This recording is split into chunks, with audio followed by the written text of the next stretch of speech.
We will go ahead and call the meeting to order.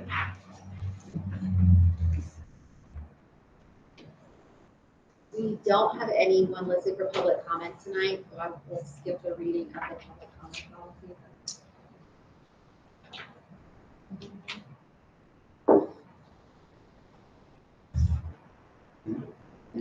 Yeah, sorry. No, sorry. I thought you looked at it, yeah. No, it's my first. Yeah. All right, so thank you all for being here. We'll just go around and introduce ourselves as we usually do. Just start with this. Hi everybody, Lee Majewski, fan. Robin Seidel, I'm an RN at the hospital. Hi, I'm Amy Willem. I'm a health teacher at Monocacy Middle. Good evening, Steve Lockwood, principal at Newmarket Elementary. Ryan Griffith, staff liaison, secondary health and PE specialist here at Frederick County. I am Renee Nakada. I'm a parent of a child at Kenttown Elementary. Jen Metcalf, I'm a community person here for domestic violence prevention liaison, and I'm also a parent of 5 kids in FCPS in 2 feeder areas, so both TJ High School and Frederick High School. I'm Reagan Jones, parent to an elementary school child in Walker School District.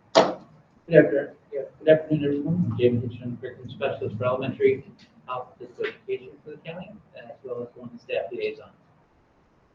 I am Susie White, admin assistant for curriculum. Sue Johnson, board member, representing tonight Dave Bass. Alexander Rainey from the Linganore Theater area. I have a kid at Green Valley Elementary. Rebecca Coyle, I work at the health department. Daphne Church, and I have an elementary school age child in Brunswick. And Jen Forth, parent of 2 at TJ High. All right, so we are going to try something new tonight as an effort for us to get to know each other a little better. So Raven is going to lead us in a relationship building activity. Yes, so I have a bingo activity. So we will have to get up and talk to each other. There's various characteristics on the bingo cards. I'm just going to ask Sue after. So pass this to that side. You can, I mean, I have enough for you guys. I have enough for you guys to play. If you would like. So, There we go. you know, I want to know.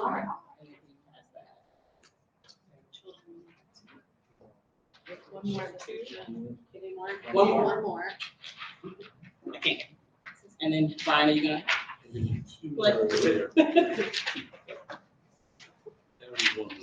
need one more.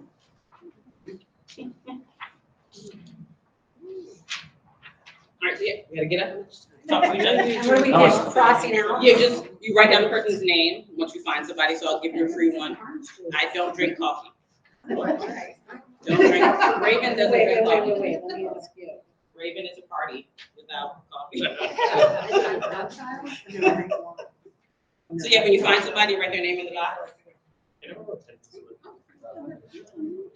All right, I'll do trouble. Okay. We just crossed out. Can you use things versus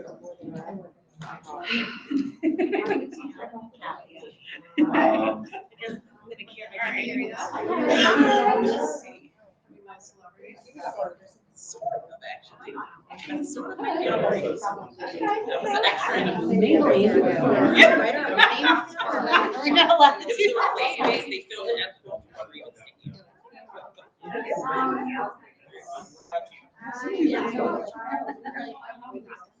Okay, and your name?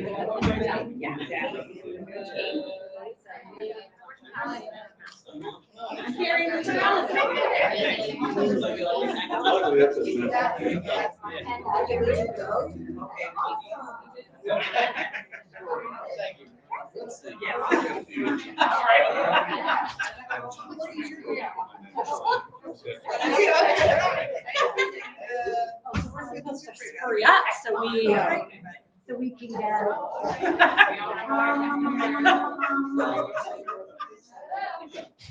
There you go. Thank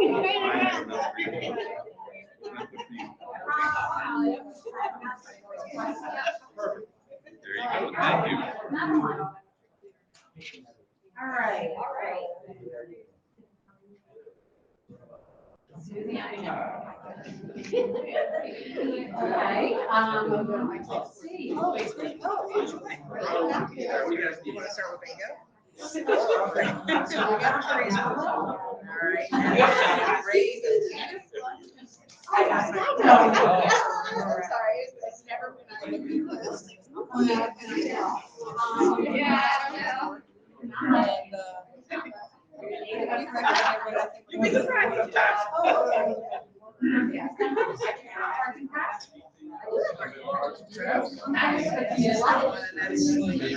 You got to give it a coffee. All right,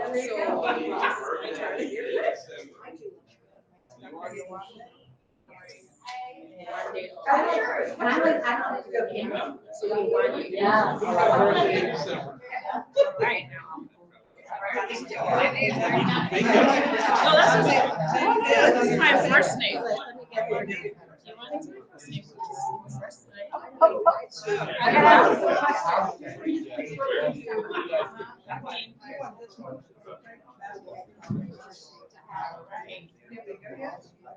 So your car. I do want to go here. So do I love it. All right.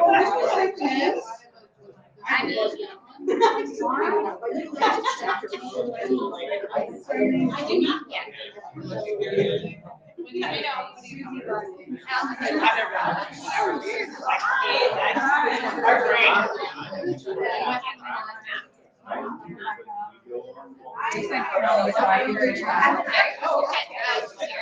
I have a master's degree. What is your name again? Yes. Yeah. No, it's. Yeah. Well, no, especially when we go on the really big ones, you don't even, there's so much stuff. Yeah. Anybody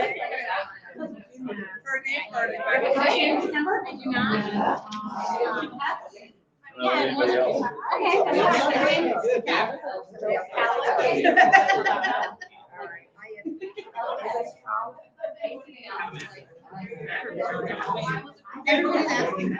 Who's the oldest child? Oh, you did. There you go. Who's the oldest child here? Anybody? What are they used to? What are they used to? You wonder, are you? I've only had one. Never been on one. I don't know if we're gonna get that one on. I really don't hear. That bad. No, I'm very No, we're not.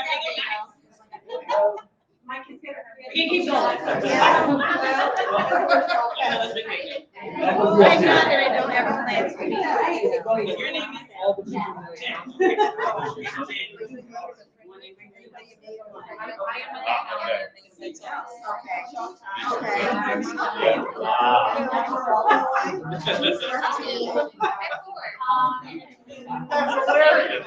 Oh, it's awesome.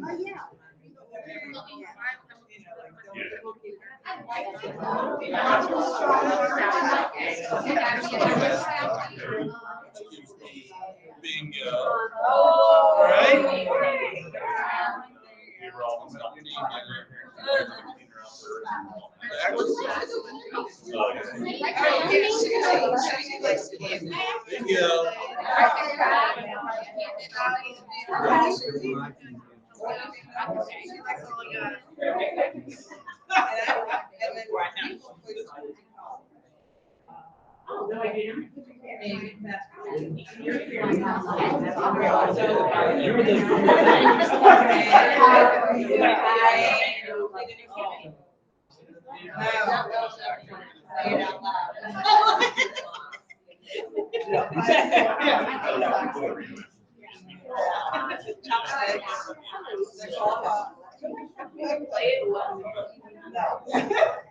Really admitted I am not. My kid was doing an issue and I'm gonna try to. But she's perfection. Right now. So it's so hard for her. She's like, I can't think right now. I said, we want a free education in FCPS. Tuition free. I guess that's it. Maybe that's the way I said. Whatever, like.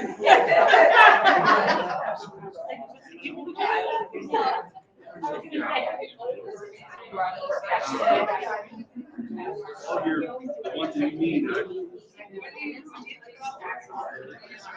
Get a bingo. You get a bingo, but I mean, you're trying to get to know each other. Continue. No. If you don't know that means. I should know now. I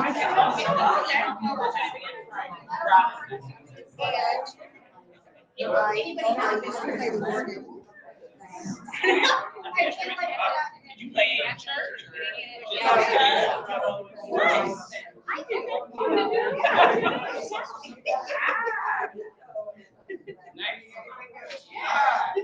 Your last one here.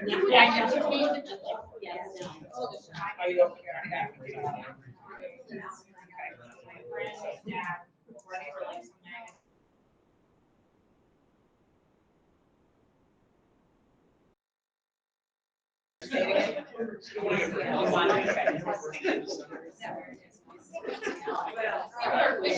I know it.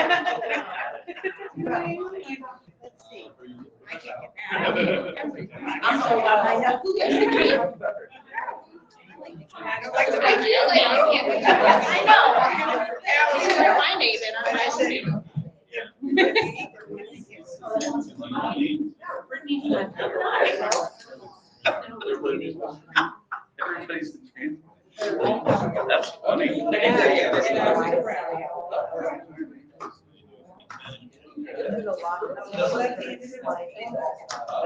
you. Are we doing it? I was born in that. Okay, so like, I'm. Yeah, I was born in Dallas. Okay, I was a child. Yeah. Yep, I was a child. St. Joe's and then we moved back. I wasn't gonna say that. I mean, I went on to campus recently. Even though I recognized on Oh, yeah. even from I graduated in 2007.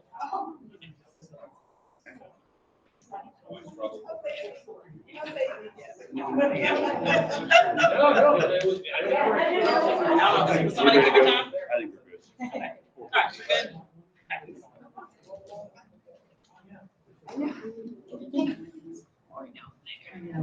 Chuck and Phil.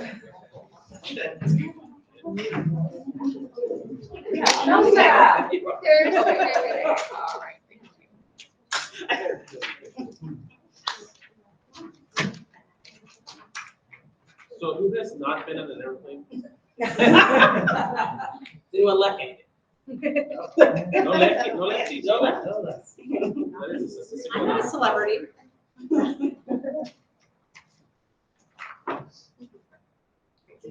Everyone have a copy of the draft of the meeting minutes from October 11th. Everyone will just take a minute and look through those. And then we'll see if there's any corrections that need to be made before we.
any corrections or any questions about the minute? Make a motion to approve. Second. Yeah. That's the movement. Just call out the name. Okay. So Dr. Lockwood made the motion. The second came from.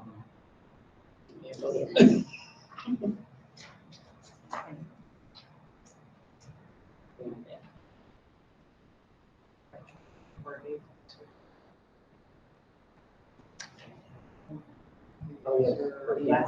Sorry. Do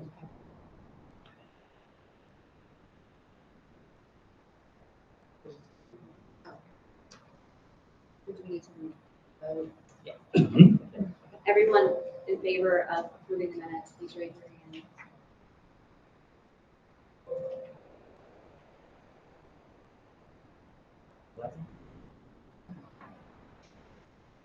Anyone opposed? And one abstention? Okay. Okay.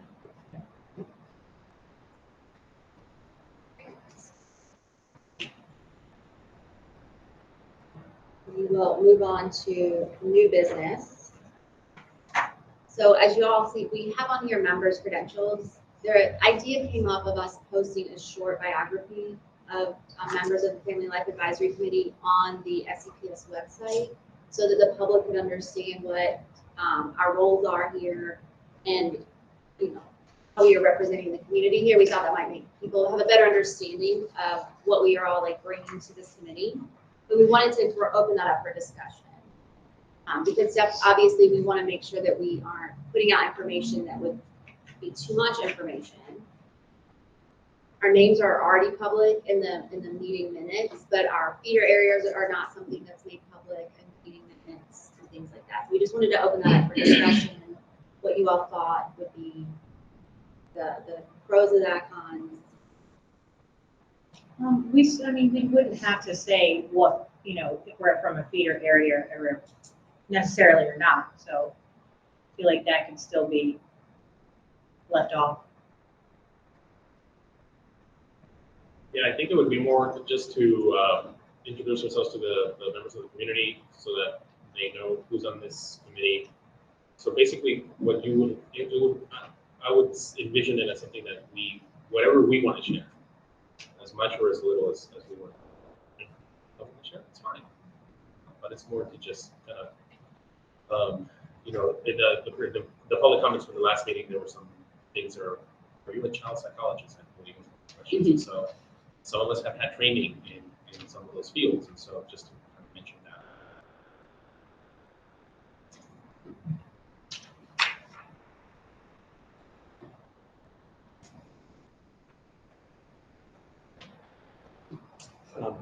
It may be, it says credentials, and to Renee's point, the public's interested in what it is we do, and everybody here is important in terms of their perspective.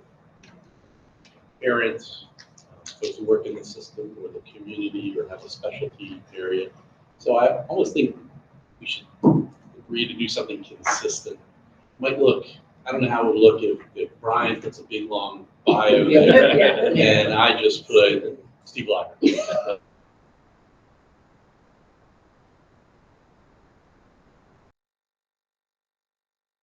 Little continuity to that section. Oh, the template. Yeah, maybe a little. So is this, sorry. I am. Okay. So is this to put on the Board of Education's website, or is this for introductions, like during one of our regular meetings, then we introduce those on the committee to the public? Is that what it is? It would be included on the Family Life Advisory Council page on the SCPS. So right now, there's like the purpose of the committee and then the links to board docs. Okay. So just because of what I do, I have a real line of demarcation between my professional and personal life for safety reasons. And I also I mean, I'm gonna be really honest, based on historical events at these meetings, I do not want my children at all brought into this. That's not, I mean, I'm doing it for them and the other 8 million students, but I don't want that to be a safety issue for them in any way. And I don't know that I can trust that it's not yet. So I think, you know, I'm here as a parent, but I believe my clinical experience and expertise has also brought me to the table, but I'm not representing where I work. So I need to also draw a line of demarcation with that. I'm not here representing the agency that employs me in the state of Maryland. But my education, my clinical license, my experience made it so that I could, you know, I obviously, so something that can kind of generically attest to maybe why we're, you know, that we are parents or that we're represent a feeder. I don't know how to do it without. Well, I think that. In safer times, I might be like, oh, my children are here and they're in this grade, but I'm not sure that I think that we need to I do would that. want to put which theater area we are representing. I agree with you. I think we all would be on the same page with that. I don't think we would need to mention geographical, because I had that same concern. It's just, Yeah, I mean, but I think saying like, this is why I'm on the committee. These are, you know, this is what I bring to the table. any experience in the healthcare profession, Yeah, children yeah, and yeah. family. Exactly. That's what I'm thinking, something more generic. Yeah. Or interesting. It'd be interesting.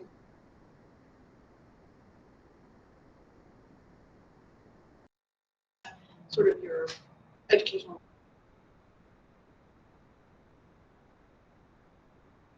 To bring that expertise to the table, because I also share that concern about not wanting to represent my employer personally. I think the line to keep.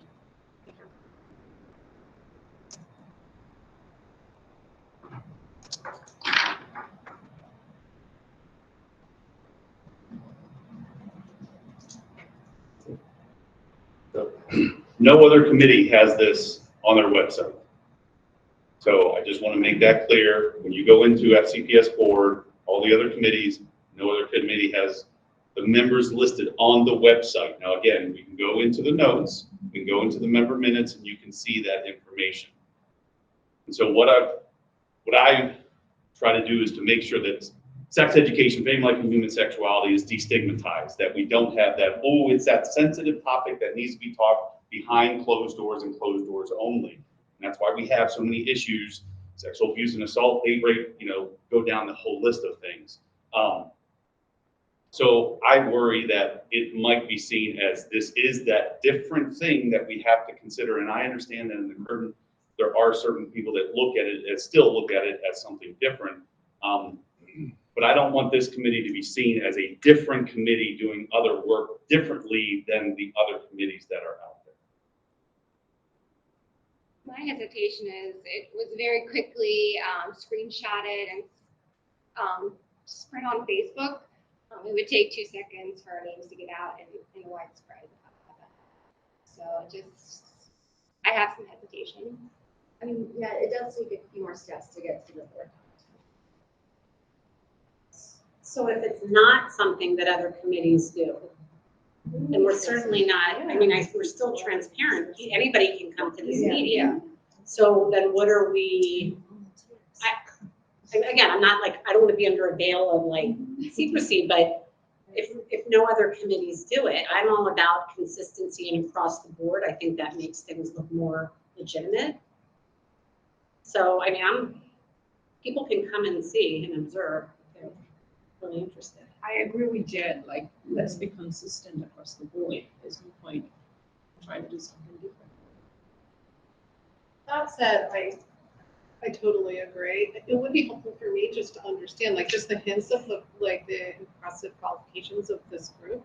It would be helpful to me to be like, oh, that's why that's her perspective, or he's coming at it from this perspective. So I don't know if that's like an internal document. Yeah, can we do that amongst each other? I like the idea of doing it internally.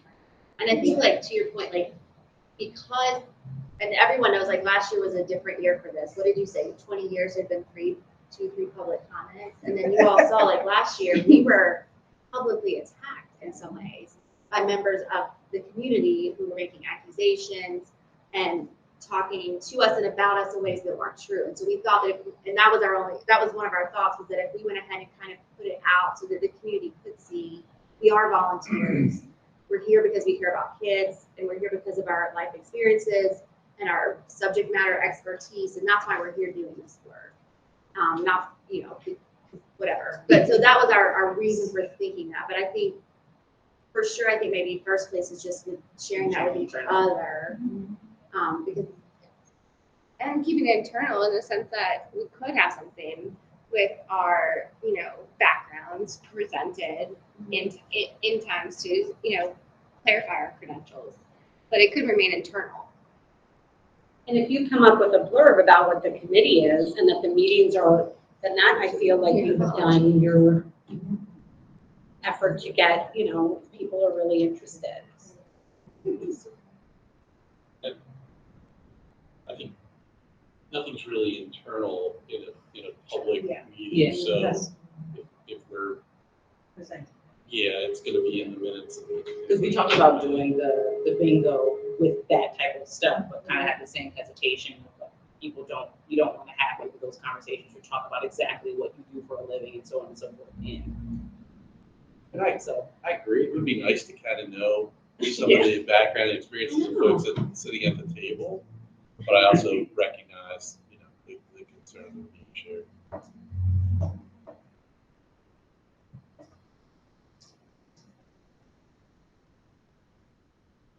all good feedback. Yeah. Why don't we plan? So if we created something that was to be shared internally, Like in an email like an email to the committee. to the committee, but would that also need to be made public? If we're all on- I think if somebody wanted, It's a start verbal, I think it's, Yeah. that's freedom of information. I think if Yeah. somebody really wanted to pursue it, they could. So even our emails are subject to.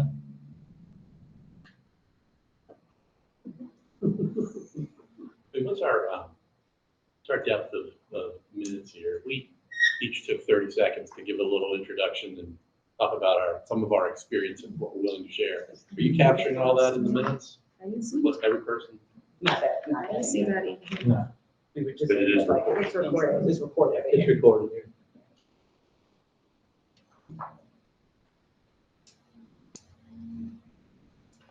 Yeah, I guess it's just that kind of balance, right, between establishing the knowledge that we bring to this, like actually establishing it, and also protecting our privacy. I mean, you can Google me and your computer will light up like a Christmas tree because I've been so involved with public health, so it's different for others, I'm sure.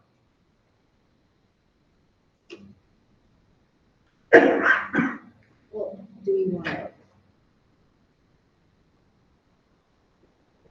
I think we could plan on maybe future agenda items as figuring out how we can do that and making that part of the entry, for sure.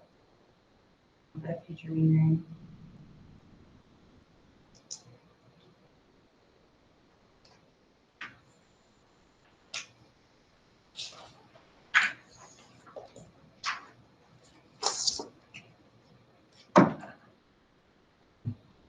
But I don't feel like I think the general consensus is we're not gonna put something public on the website. So. Is there any other comment on that, please? I mean, if we shared what we want, the only other way around it is if we shared what we wanted verbally. Yeah. That's, and then everybody is able to divulge as much or as little as they.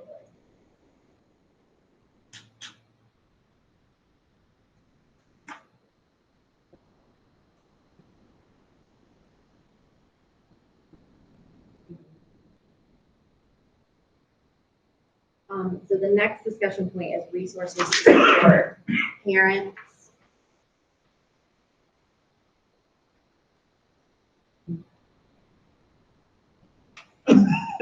So last year, we had looked through some resources, bookmarks, some other items to educate parents on some topics both at the elementary school level and at like middle school and high school level.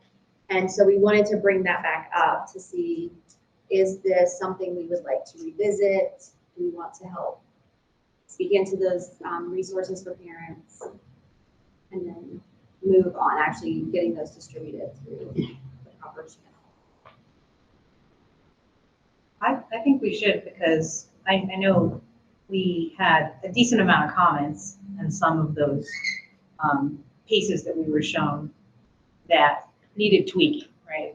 So to have that be done potentially and maybe see something would be helpful, I think, in getting it closer to potentially getting sent out as support. What's the topic? Resources for. But resources on what topic? There was like a book, just like a flyer. It was a front and back, and it was a flyer about different developmental age-appropriate tips for parents. It was a mixture of things. So is this going to be for the parents who opt out? Or is it going to be sent to all parents? It would be available to all parents. Okay. So is there a definition of age appropriate? And who makes that decision of what's age appropriate? So what we did last year was we looked at a variety of the American Academy of Pediatrics. And so our pediatrician last year brought in some resources from there. We brought in some other resources to support that. And then basically it was up. The plan was that the Family Life Advisory Council was going to look at some of those resources and develop kind of guides, what parents should know about those different breakdowns. So we were going to look at like early, primary, elementary, later elementary, middle school, and high school.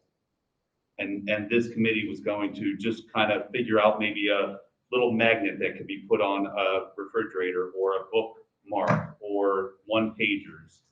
And so then, you mind if I show the wellness resource? So we have not updated this site in a while, and that's kind of goes on to that next bullet as well. But if you go into our homepage and you go to for families and students and you go to Health Council Wellness Resources, and if you click on there, you see that there's a whole bunch of different information about the School Health Council.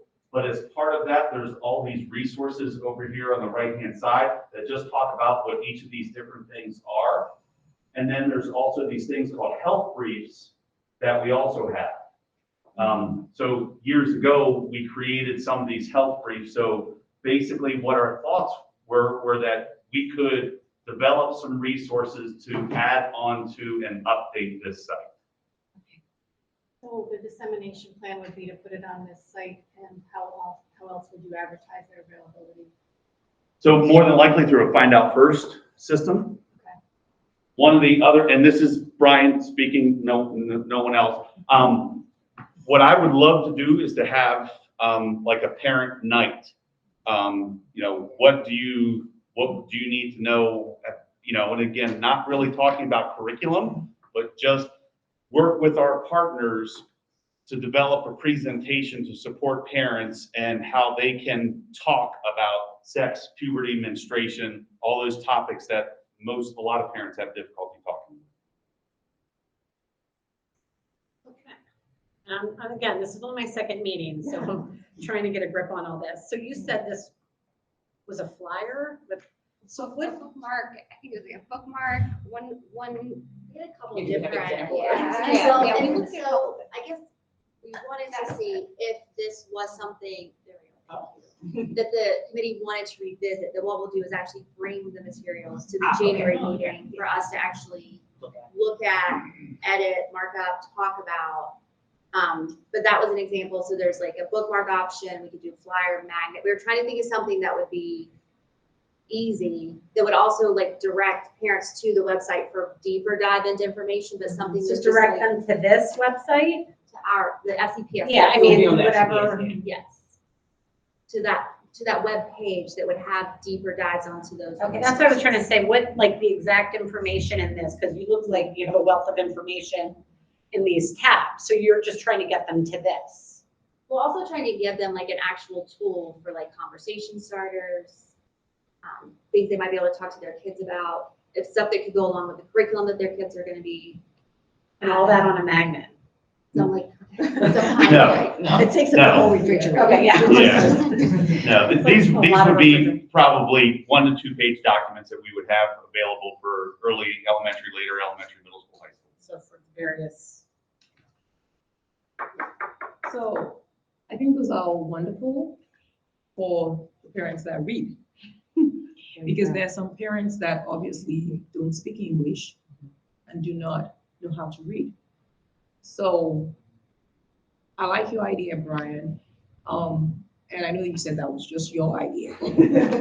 I like it because I'm all for community engagement. So even if it's having like a parent night at the school or wherever, you know, having the parents being there, and of course we have to have translation in Spanish, so that way you find out from the parents, how do they want this disseminated? How do they want to get this information so that they can help their kids and have conversation with their kids on this? So I think it's something that needs to, we need to put some thoughts into on how best to do it. This is all great, but not everyone will be able to access it. And there's a lot of cultural Right. differences. Yeah. When it comes to And the sex other thing education. is that we don't want to get caught with our pants down again about not being transparent. You know, and so however we have to get it out there, that's just like with the health fair. I mean, there's that same problem of. And even if it means partnering with community organizations that are already trusted in the community when it comes to things like this, I think if that's what needs to be done, then maybe.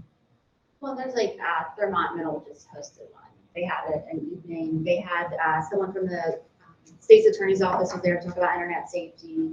They offered dinner. They had translations, and so like the Spanish-speaking communities in Maryland was part of it. We were part of it. So I think there's definitely like the template for that, and I think to maybe even add on some like listening sessions as part of that, so parents can actually talk about things and get information, be able to say maybe what concerns they have, what they need to know more about. So absolutely, I don't think it would be difficult for us to find community partners for kids. Did they ever send like a questionnaire out to parents about what they were comfortable with or what they would be okay with? What parents ever asked? For health education, do you know what they've done? No. We don't, we have to teach specific things Yes. though? Yeah, I think that may be a slippery slope. Sure, but if they have opt-out, you know, part of the whole thing was the parents saying, oh, we didn't know, and I want to do this, but you can do that, and it just, I know Comar has regulations of things that need to be presented. My concern is that I have 3 kids. And if they would have come to me and said, this is the information that has to go out, I would have been, she could do it, he can't, definitely not. You know, that kind of thing. I can judge my kid's emotional maturity. Not saying the information shouldn't be getting out. It should and it must in many cases. It's, how do we dance around that? Well, and I think you're right about getting people to read it, because they do put out in every language, find out first, months ahead. This is when you can come look at this stuff. If you have questions, I've done it. I've gone to Walkersville. That's where I met Jamie the first time. I went to read this stuff. Now, not all parents can take time off. And are they going in the book bags and getting the information? But it's also, it's all on the website. And so there is that disconnect though, of how do you get people to read the information, to go there, even when it is in the right language. It's difficult because parents are getting a lot of information about a lot of things, and so stuff absolutely gets missed. Yeah. So I'm thinking back to when Dr. Dyson became the superintendent, and she had this week, the superintendent actually went around the different schools. I think something like that could be an example for this, because you're right, like not everyone will go on the website to check out the website or to look in book bags or even the kids bringing that. And so, and the reason why I brought that up is if you cannot make it, if it's very important to you, you kind of make time for it, right? Or make time for what's important. So having like different listening sessions would be an opportunity for parents to know what's going on. And of course, having it at times that are convenient, like during the regular work hours, depending on what's regular for you. Well, and that's why I like what, like at Fairmont Middle, why I like going out to just like all the places around the county, so people aren't having to come into the city. I think that's a good idea. And then I think having it at dinner time and providing a meal is always a nice way to, because then you're not having to figure out dinner and getting to a meeting. So, those are things we can definitely comment on.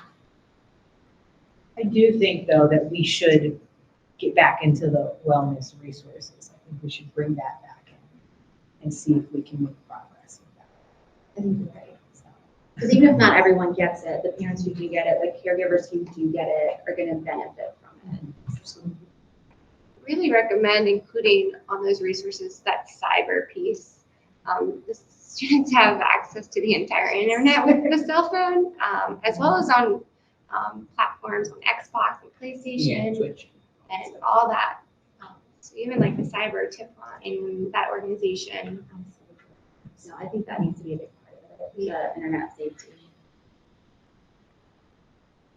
There's a question about the sort of distribution and dissemination of any materials like this. You know, we put it on the website, we maybe send it out as a hard copy, whatever. We have these community events, all of which are great.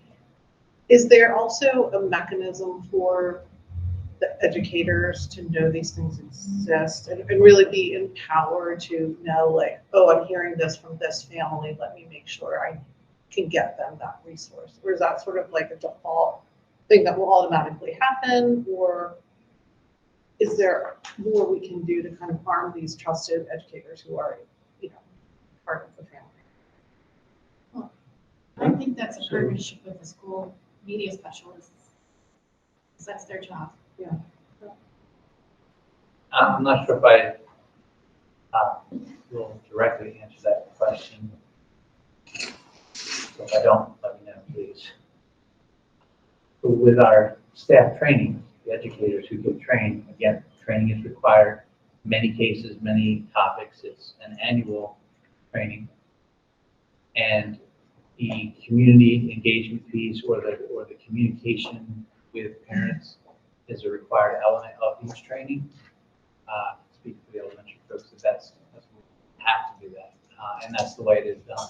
I don't know if that gets to some of the pieces so that they're aware of where to find the resources that we have available to support parents, and the methods for relaying. So like, for instance, due to copyright language in some cases, we can't send a video through an email, but we can invite them in and we can give text-written language to offer them the invitation to come in, excuse me.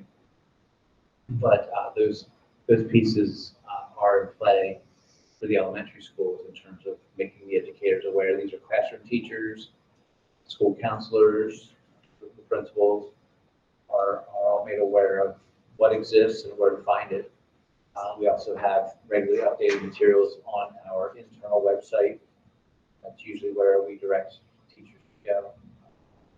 And I would also add the physical education teachers also have access. Any teacher really has access, but those teachers that have been identified to teach the material, it is part of the training.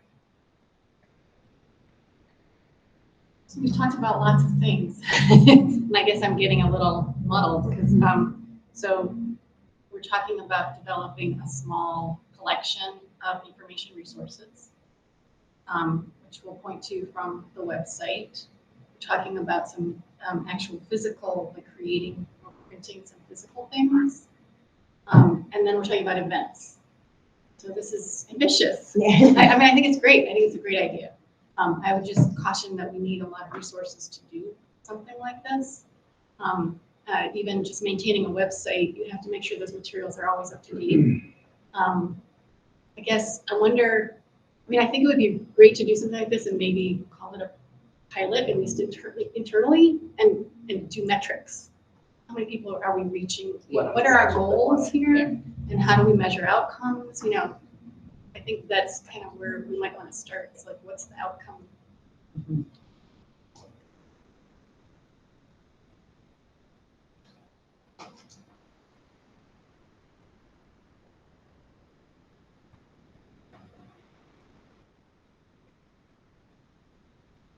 Would you like to, on January 10th, to bring resources to look at? I believe you said you also had some resources not associated with the American Academy of Pediatrics. Yeah, I mean, there's other organizations out there, but AAP is the leader, so wherever AAP goes, everybody follows, so it would be redundant, really. So it might be beneficial that we looked at those, we looked at some other resources as well, we could see, and maybe that is the first step. And then if we can get some of that stuff done on January 10th, maybe we could look at partnering with a few schools, maybe one at each level, to see if parents would be interested, to see if they did have questions ahead of time, and maybe partner with a few and do some workshops, possibly in the springtime.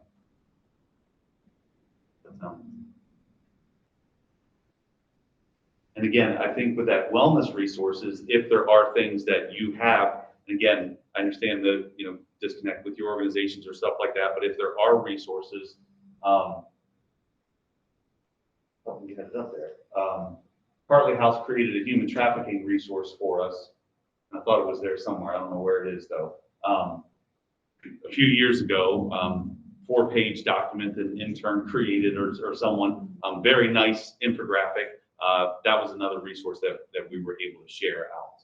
And it was a resource that people could use, as teachers could use as well. But so if there are other resources that you think would be important to share or put in here, I think it would be important to bring in on that January 10th meeting. So like buried within those under wellness, the various things like counseling, psychological and social services. In that, can we see, I mean, when you click on that, then does that then take you to another world of? No, it takes you to another document.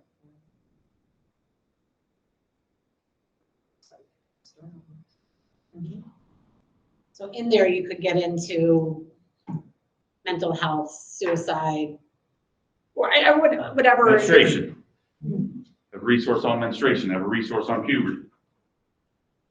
I think we need to be careful not to try to create a library. Yeah. Yeah, there's a lot of work that goes into maintaining a set of resources for the web. And, yeah, I'm just. And it could be just, yeah, well, we can talk on January 10th. To other resources that are already created, that would actually be ideal, instead of making, right? Right. Yep. Yeah. And that's what we were kind of looking at before, was stuff that had been created externally, and like, can we take this, can we use it, pull out? Because, yeah, people aren't gonna read, like, we want it to be something that someone will look at, it'll be helpful, but it's not, we're not asking them to read pages and pages of text to get to it. And it's really the first part of this is us looking at resources for parents, because that's educating parents and caregivers is just a big part of it, of there being success to the health curriculum, and parents feeling supported as they're having those difficult conversations. And the cultural differences and things, considerations were also a piece of it last year. For those of you who remember, we talked about that. And that's why the parent piece was so important, because we want to be able to give that to parents before the curriculum is rolled out to the kids, so that they are prepared. And again, just feel more equipped to have those conversations. So would this be something we could partner with the school health council to do some stuff for the wellness resource piece of it? Because that would definitely give us more capacity. So do you all find that if parents access this, or students, I suppose, as well, but do they then come to the school looking for help? Or do they, I mean, I know there's numbers, but does this generate some You sort know of, how you know it's working? like, do they go to the guidance counselor? I read something about this and I don't know what to do. This reminds me of my child, and do they then, does that generate some That's a good sort of question. I have not interaction? tracked it, have not looked at that. That would be my question. How do 'Cause I'm you just- affect the Yeah. outcomes, right? You put all the stuff out there, how do you know that it's actually working? Yeah, People are- I mean, I worry about the very, you know, you put stuff out and it's available, but do we do it so we can say it's available, or do we do it so the community is really interacting and actually getting, so I mean, that's one of the things I always add. I get emails all day long, I get memos, I get circular letters, and I'm like, does this help my job? Like, is this making me a better, you know, whatever. So, you know, does this, and then if somebody goes to the school and says, I need to talk to somebody, I'm really scared, I don't know what to do, because they don't have a therapist, or there's cultural issues that come into play and barriers. So is the school then prepared when they come? Who do they go to? Who's their point person? Is it guidance? Is it a community liaison? Is it admin? You know, there's a lot of information up there. Like, you guys have I mean, like, when you click on that link, you go into a million different things. And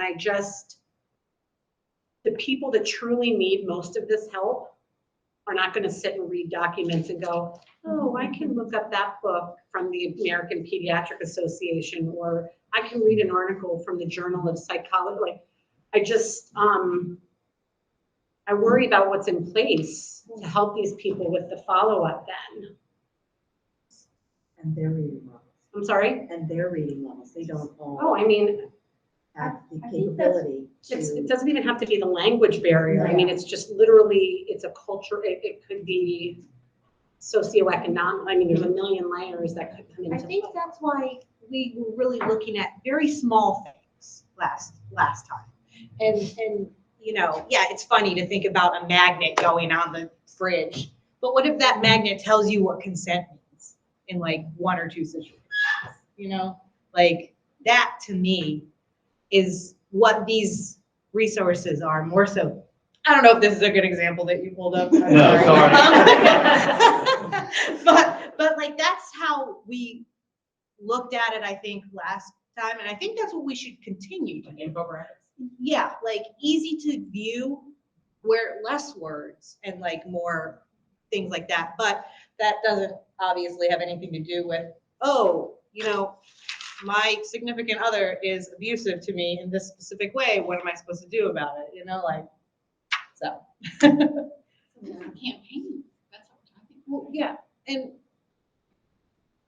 we can only do so much. I think we're talking about multiple things here. Yeah. I think one of it is, you're talking about, well, this I think will be more for parents than students, honestly. Yes.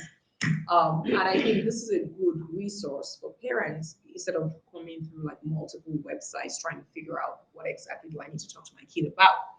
You're talking about the click. So do we know if people are using this? Do we know if it's having the desired impact? And then if it does have the desired impact and it spurs some kind of conversation, are there avenues for the children or the students to be able to follow up on that, either with their parents, with a counselor, or whoever it may be? So it has to be approached multiple layers here. So whether it's having like the infographics, the magnets, it could be a child just looking on the refrigerator and just seeing that, oh, okay, catch their attention and it sticks. So it's like multiple ways to put the information out, which still would work. It's kind of like the approach, I'm sorry, it's kind of like the approach with the poison control button on the fridge. We're not toxicologists, but a quick call can help us get to where we need. And it puts And that and it's super awareness. simple, right? It's super simple. It's either the 1-800 number or a website, and then we dive into that. But there are the questions of cultural appropriateness, language barriers. What captures that on, like, this is a lot of stuff. Like, you're talking biology, you're talking, you know, developmental stages, you're talking LGBTQ plus issues. I mean, there's what on that magnet, I mean, poison, I get the analogy, I appreciate that. I mean, that's something that you're not supposed to consume that could really harm you or kill you.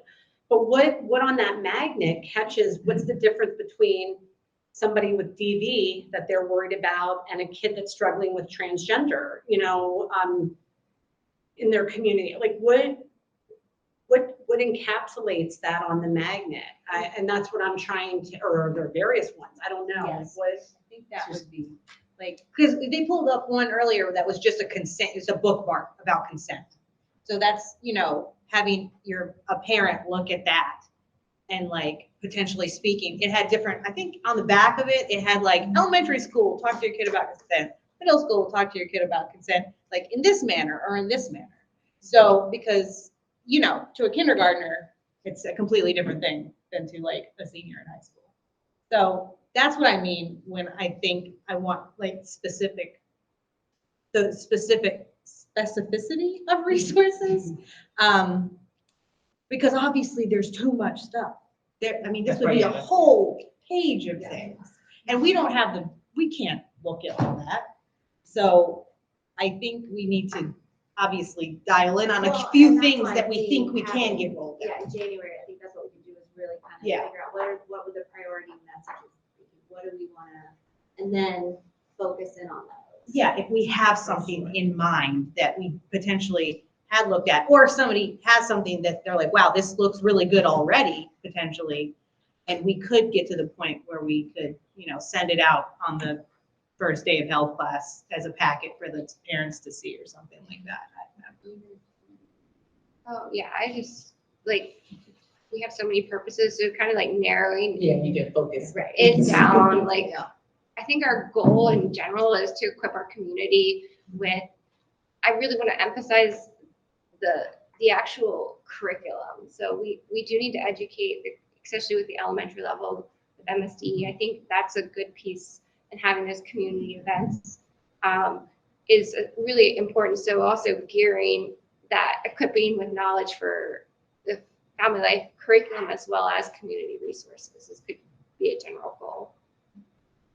And I think we also want to be careful that we don't creep beyond the purpose of the Family Life Advisory Committee too. So, so I do want to like be able to move on to the next thing, but I would like to ask if you all already know stuff, because we have some that we already looked at, but if you all have things that you've seen, I have this really cool thing from the state of Maine put this out, and it's just, I'm the boss of my body. It was a consent program they put out for pre-K, and they had these buttons that said, I like my space. So I mean, it's something, it could be something like that. It's Or I very mean, simple. Think about the stuff that you see in a doctor's office when you go into the room and there's like all these posters of just about DV, about pregnancy. It's a quick, I can look at it really quickly and kind of get all the main points without having to read a bunch of stuff. So I think it's, you know, thinking about Yeah, how. before the next one, if y'all read have something any, like that. if there's stuff that you've already seen, or you're like, this would be the resource for parents, for students, to support the curriculum, just so we can have other, like, maybe some other ideas and perspectives. Can we send Mhm. that'd be, y'all Yeah. send those to Brian? Brian, Jamie, yep. Or Jamie, that would be great, because I think we probably have all come across stuff that's like, that's a good idea, because we don't need to recreate the wheel here, but definitely let's figure out what have we seen, what works. You know, that's part of like my job every day is trying to figure out how do I get messaging out to the community in ways that people are going to hear it and see it, and understand it while trying to tackle these very big issues. So I get you, it's like, it's a lot, but I do think we can come up between January and the end of this school year, some actual like good tools for the community and for our teachers and for our students. We're good on that one. Turn it over to Brian, and this is going to be to follow up on last time's. There were some questions about the certification process. So we would just wanted to, Jamie and I are going to provide you a quick overview of health education certification, where it comes from, what it means, things like that. This was posted to Board Docs, so it was in there. So if you had an opportunity to go over it, we'll be happy to review that as well and give you a little history about what's going on. We wanted to start off by talking about the institutes of higher education that actually support pre-K to 12 health and physical education. And unfortunately, we really don't have a lot. The first two up there, Frostburg and Towson. Towson is one of the only universities in our state that does a dedicated health education, school health education program. Frostburg actually does a combined program. And they actually do, I've worked with them for years, they actually do a pretty good job of combining health and physical education. So they actually go through the training process about skills-based health education and do a really nice job. Those other schools down below, McDaniel University is only a physical education program and doesn't offer any programs or minors in health education. Montgomery College is a 2-year program. Students go there and then transfer typically to Towson or Salisbury, one of those 2 universities. Salisbury University has a mainly PE program, but they are looking at adding a minor in health education. Currently, those students only take 1 credit in 1 course in health education. That's it. So it's a PE teacher with a little slice of health education. That's it. The University of Maryland is only a PE program. They do not have any school health education. It is one of our public health universities, but they don't have school health education. That was dropped decades ago. So what we've been trying to do is partner with some of our universities to offer some more professional development. And we were able to partner with Loyola University of Maryland in order to offer 2 courses. So these are 2 specific courses looking at, as you see, the first one looking at some of those sensitive topics that are mandated by the state of Maryland. So that's a course that teachers can sign up for, and it's a 3-credit graduate course. Then the second one is kind of a, if those PE teachers are out there and they're teaching health education, they want to know a little bit more about it. And to be honest, there's not a whole lot of graduate courses in health or physical education. That's another graduate level course that kind of gives them a quick 3-credit course about what standards-based health education is. So those are really recent courses. In fact, they've only been offered this is the 2nd year that they've been implemented. And we hope to increase that more. Loyola University actually wants to have a certificate in health education program. So they would like to have a whole 5-course load that teachers could take in order to get a certificate in health education to support their practice. So also through a collaboration and through a partnership with Maryland Public Television, teachers have the option to take some continuing professional development credits offered through MSDE. So MSDE's learning management system, there are these courses, there's 2 for elementary and 2 for secondary. 2 for secondary are really a draft at this point. So teachers can sign up and can go into them, but they don't get checked off and verified that they completed it to get continuing ed credits at this point until MSDE has to approve them. But they are draft and they are released on the website, so you can go in and see what those are. But you see, again, they're looking at substance abuse and they're looking at sexual abuse and assault, or pretty much those 2 topics. And these were paid for out of a grant. And so that's why MSD and MPT created these courses. The elementary ones were released a few years ago, and elementary teachers can go through it. We actually, Jamie and I both have some funds, some federal funds that were provided to us to allow and pay for our teachers to go through the sexual abuse and assault training. So hope once the secondary one is opened up, we can open that up for our teachers. Yeah. Again, I'm learning this. Are these required, are these kind of additional trainings, are they required of the teachers of health? No.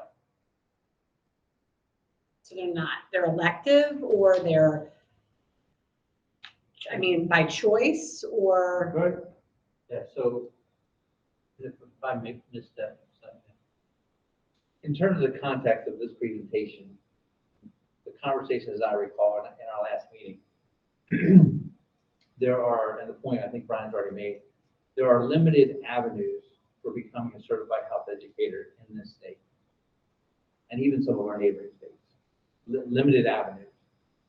So therefore, when we hire teachers to come into our school system, many of them don't have a main certification or a teacher ed program in these specific areas.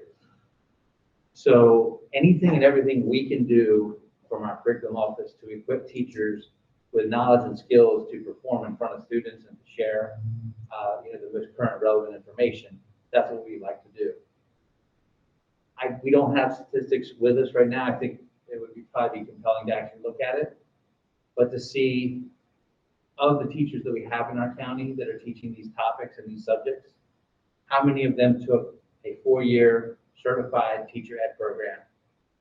I think you find, just being transparent, you find those numbers to be pretty astonishing.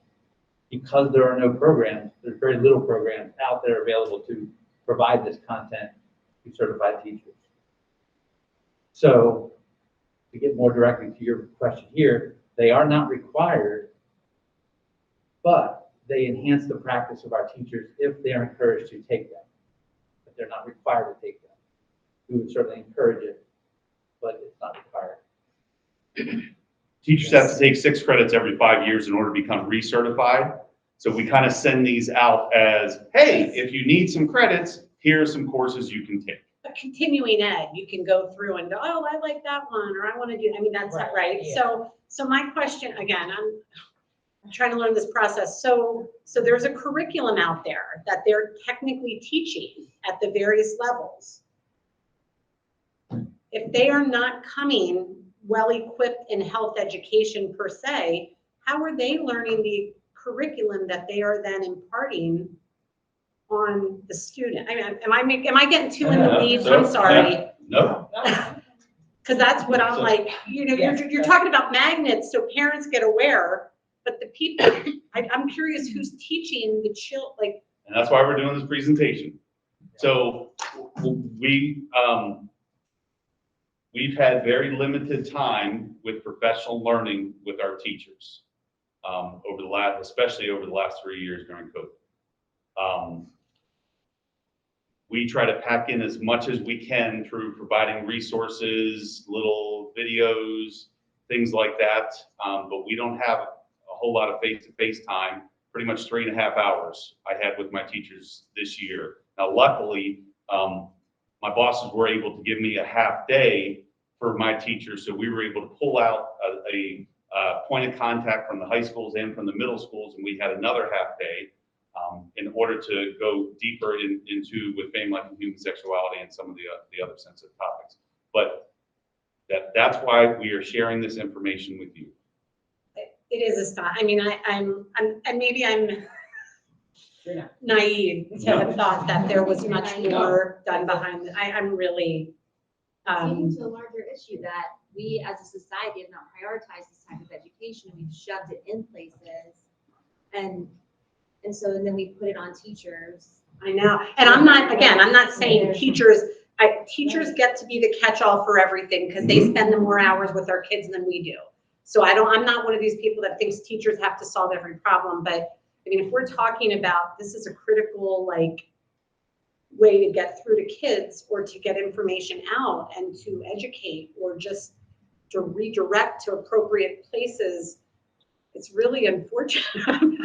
I'm just.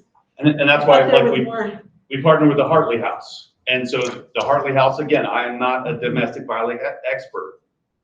We partner with them. They come in and they've done multiple trainings for our teachers to discuss the different resources that are available, to discuss how to teach them different things and everything else. So that's how we would like to do it and would like to see more of it.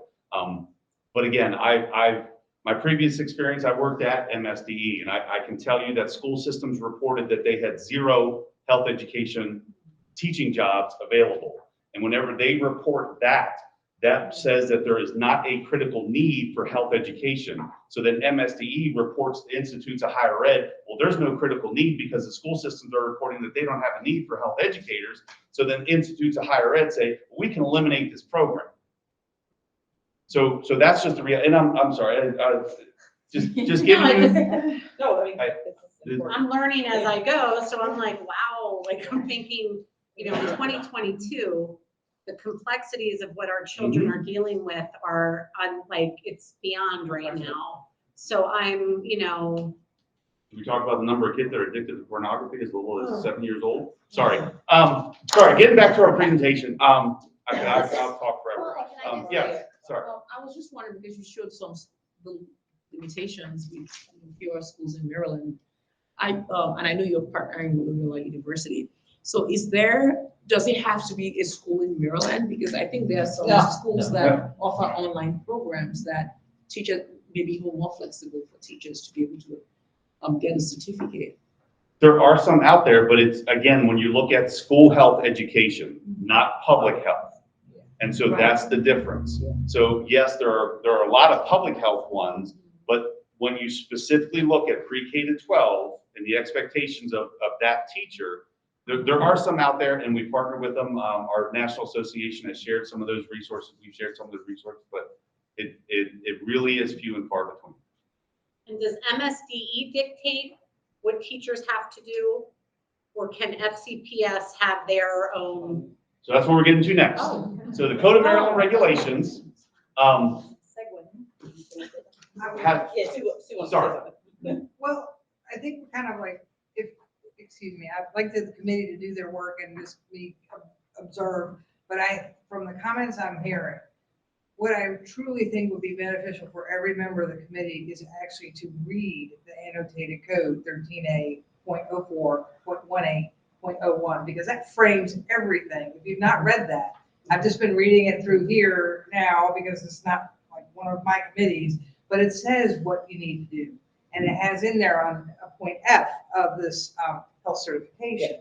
And I think if everybody were fluent in what the state annotated code says we need to do, that should help direct like where the resources go. If you do everything, we can't possibly do everything in here.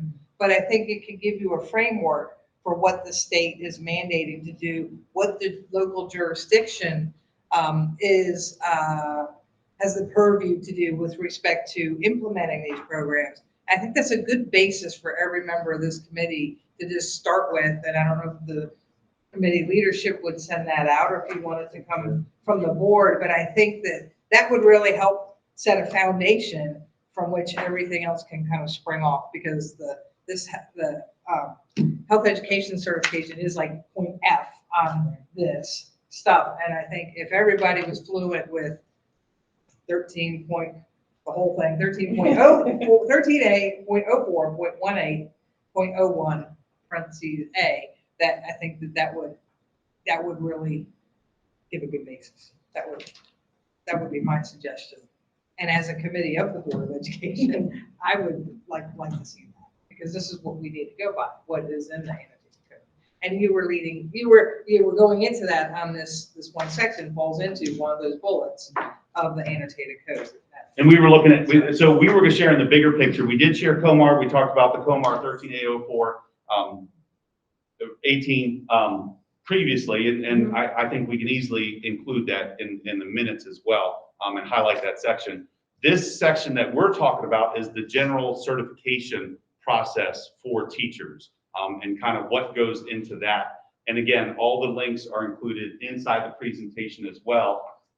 But health and physical education fall under specialty areas. And so it is a separate section. We are certified in pre-K through 12.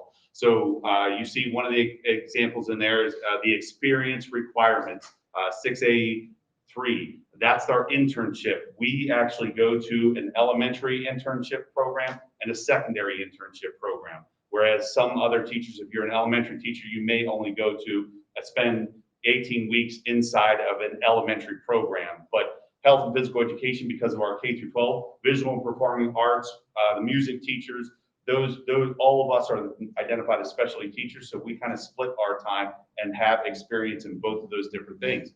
But you kind of see, here are some of the basic requirements of that teacher. So, go to school, get your degree, have specific requirements. The Maryland Higher Education Commission actually certifies the schools, and we have partnerships with neighboring states to make sure that all of, if we get a student from Shippensburg or Westchester University, they meet the same requirements and expectations in the state of Maryland. So that's kind of that general thing. And then here are those just more specific things. Again, there are specific classes students have to take. And again, that has to be approved by the Maryland Higher Education Commission. And then that supervised internship experience. And they're looking at that to possibly be increased as well. And again, those links are in here. But here's one of the things, the alternative ways to become certified in specific areas. So again, No Child Left Behind. So there's a federal law, Elementary and Secondary Education Act. It's instituted, I believe, 1965 or something like that. Basically, that's the federal law that basically provides guidance on what elementary and secondary education is, and that kind of changes every few years. 2002, under President Bush at the time, basically the No Child Left Behind, and it required highly qualified teachers. And so the state of Maryland had this certification. You can see that those ORs are highlighted in yellow. The reason why they're highlighted in yellow is if you look, you can go through the traditional process of going through a school, going through the training, doing your internship, or you can take the praxis and become certified. And so that or, even though we kind of fought against that, because that truly doesn't mean you're a highly qualified teacher. As you said, looking at, as Ms. Johnson just pointed out, all the complex things that are addressed in health education, to have that or in there means that anybody can just take the praxis. And the reality is that the praxis is not a true prep program for teaching comprehensive health education. And again, in our current state, because of our teacher shortage and things like that, that is probably not going to change. Okay, so that will stay in there. Now there are teachers, I've worked, with multiple teachers who sat back and said, yes, I want to learn more. I want to talk more. I want to do this. I want to do that. I want to do, and I've had science teachers. I've had a math teacher that they come and they learn and they write curriculum and they figure out and they do a whole bunch of stuff. But we also have some other teachers that do become certified. They get fit into the schedule. They're teaching. There are teachers that don't even become certified that I know are teaching health education as well. So, and I think we'll include these links as well as the health education COMAR in there as well, and you can see kind of some of those points. Ryan, can you just I know we're close on time, but can you just very quickly, as part of this, because I think that you made a good point too, but like in general, what is a health educator expected to do, like a PE teacher, health educator? And like how much time do they have to devote to these things? What do you mean, how much time? What do you, So the prep? in a year, how much of their year is spent teaching this versus other things? 10 weeks? One term, right? Just one term, right. Yeah. So middle school, according to our FCPS wellness regulations, we have one term in the middle school level. At the high school level, again, graduating class of 2025 now has full credit. So in FCPS, that will be in 9th grade for Health 1, and Health 2 will be an option in 11th or 12th grade. And that was a tweak that was modified in order to give students, make sure that they had the flexibility in order to support wherever they could fit it in their later years. But we kind of wanted that, and the teachers and my leadership wanted that just because of the maturity level of the students. We did not want to have it in one term and one opportunity.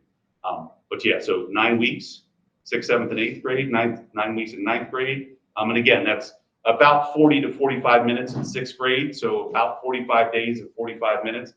In 9th grade, it's about 45 days of about 85 minutes, and then it'll be same thing, 11th grade of about 45 days for about 85 minutes.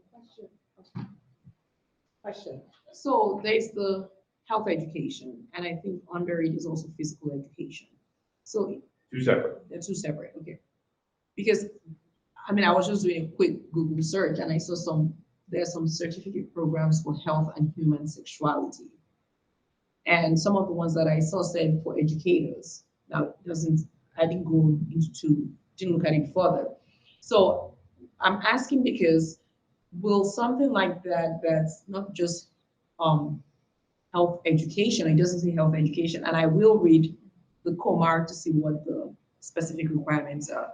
But something that has human sexuality, for example, a certificate course, will that be appropriate as long as it covers everything the regulation states under COMAR? And the regulation, we can bring up the regulation. The regulation is broad. It doesn't go into specifics. It just talks about trainings and I left the mouse over there. Talks about general. So teachers need training in substance abuse, teachers need training in fame, life, and human sexuality.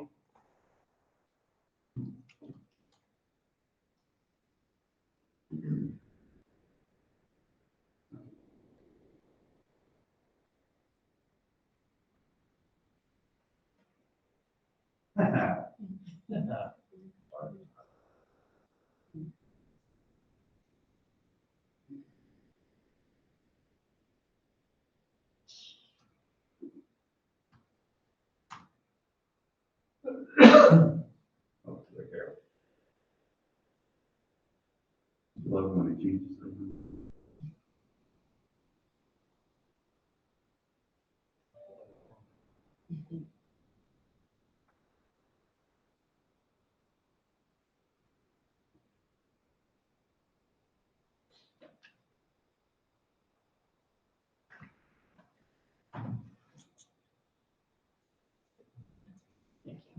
Sorry.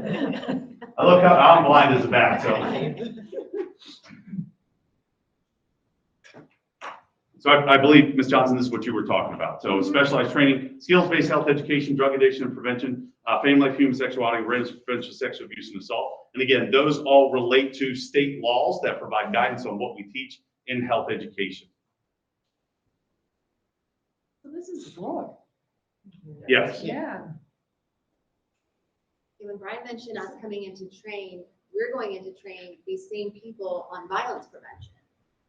So it's like the amount of stuff they're expected to cover in 10 weeks is wild. significant, And again, so it's a larger issue than just Frederick County because we've said, this is how we can. And is there a very Look at all specific the stuff script? that gets covered.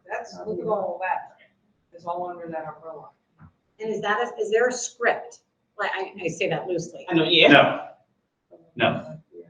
So We have there's not, resources. so one teacher could be teaching something completely different than another health or phys ed teacher. Go through your suggested curriculum map. How many lessons of this topic? How many lessons of this topic? I know you do as best you can in 9 weeks. Yeah, there's a whole lot of stuff. We can include, Jamie, if you don't mind putting a note down, for the, Like, I would specify, are you speaking on just family life material? Is it the script, or are you talking about the whole, like, not, like, are you? Whatever it is that the health teacher is to teach in 9 or 10 weeks, do they have like a checklist that they have to, and I'm being really demonstrative here, but it's like substance abuse. Curriculum map covers everything, just like in math, there's standards and So they're objectives, teaching there's a curriculum map. different teachers are consistently saying the same thing. Based on the curriculum resources through the curriculum map provided by. the But if department. things go off script, it's up to them, like in class, if kids ask questions or then it's up to them to kind of ad lib what happens in between. I mean, Yeah, the way I see it is just like scratching the surface, honestly, and introducing, the teachers introduce the kids to it. And I think this is the benefit of where those additional resources come. Yes. So if your child has more questions or the teacher sees that, okay, looks like this child is very inquisitive and wants to know more, but I cannot tell them more, then the teacher can write a note or something or send an email to the parent and maybe share some of those resources with the parents that this may be helpful resources. So I think it's not, this is my understanding, that it's not, the teacher is not supposed to, teach every single thing because there's a whole lot under this. It's very much a survey course. Here are the 9 things of comprehensive health education. And I'll just speak for elementary. We do have scripted, and I think I explained last meeting why that is to be. But if you have your 9 weeks, how many lessons does the teacher, say Monocacy, how many lessons does the teacher Monocacy devote to sexual health? Versus how many lessons does the teacher at Middletown devote to sexual health? I mean, is it standardized? And I don't know that we have the answer to that, but just the idea of there are 9 items of comprehensive health education, and our curriculum maps point out or suggest what needs to be covered. But still, teachers, I think, have autonomy to determine what are the needs of my school community and how many lessons do I devote on drug, alcohol, tobacco versus how many do I do on sexual violence. So we'll include this link as well. So this is again, we talked about it last time. So this is the state framework that we have to meet. And again, I don't want to sit there and tell Amy on day 5, you must teach this. On day 7, you must teach this, because I don't know her students. her students may need more time with day 2, and they need to take 3 days in order to do that. And so that's where the teacher autonomy comes into play, that there should be flexibility for them to determine what is going on. And some of them do a very nice job in balancing that out. And I'm going to give Amy a shout out because she is one that came and has writes curriculum for me. She has learned and she grows and she does her own research, and she finds and she grows professionally. I wish I could copy her and put her in different places. And it's very true. Every group is different. Even the 6th, 7th, the age, the maturity, and so much goes into what do those kids need. And each year it seems to change and fluctuate. So yeah. And I can imagine among school districts, I mean, Food, nutrition. all versus- sorts yeah, of things come everything. into play. So sure, they have to kind of shift depending on the need of that community or, right. I think it's where you go back to, like, how are you measuring effectiveness of all this? It's not just like some test scores, but like, what is the school system, whether it's Frederick, Taylor, Maryland, whatever, how are they measuring that we've implemented this new curriculum, we've implemented these requirements? What changes in the community at large are we looking for? What are we looking at the school level to show that regardless of how differently it's taught, that the messages are actually So I translated think, to. I was thinking about what you were saying because, of course, the teacher needs to know her students and the different maturity levels. But is there like, and I don't say give surveys to like elementary school kids, but just trying to figure out. I know, like, is there a baseline, right, that we know, okay, this is the level where people are, or students are before this curriculum was implemented.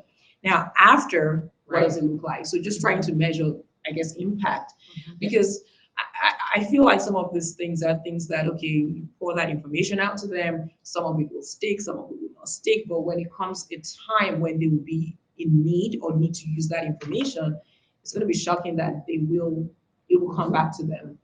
But that's something that obviously we cannot measure because probably it will be done by then. But at some point, I'm just wondering, like, what's the baseline? But I think that's what you have to know that in order to know that what you're doing is working. Right? If we're just putting stuff out there, constantly updating curriculums, updating resources, but have no way to actually see how it's working. Youth risk behaviors, so that captures Correct. Some stuff. Yeah. And again, looking at, as Amy shared with you, the amount of time that we have, again, it is, national standards are expected, 60 to 80 hours per year of health education. And again, we have public health specialists in here that know 45 days of 45 minutes isn't going to impact change. And so we need to have, and so that's why I will say, I'm going to shout out Colleen Bernard. Colleen Bernard is a social studies specialist.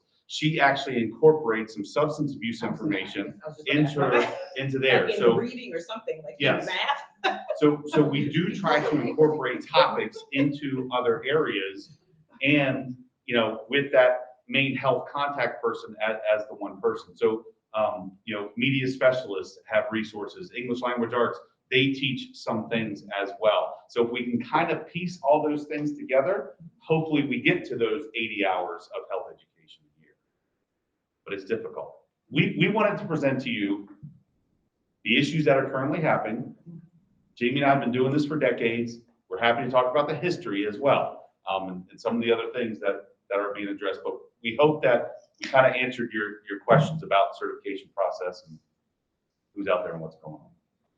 So it is, it's a little after 6 now, so I do want to respect everyone's time, but I think this is good. I think we got a lot of stuff out. We have some good questions, but I think if other questions come up between now and next time, please send them to Jamie or Brian, and we can put those on the agenda, because I think these are good conversations. I think the more understanding we have of how everything works, the better we're going to be able to make our decisions and advise for sure.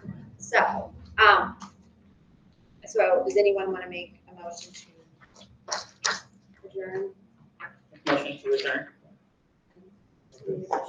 Anyone second? I second that motion. Amy, go home.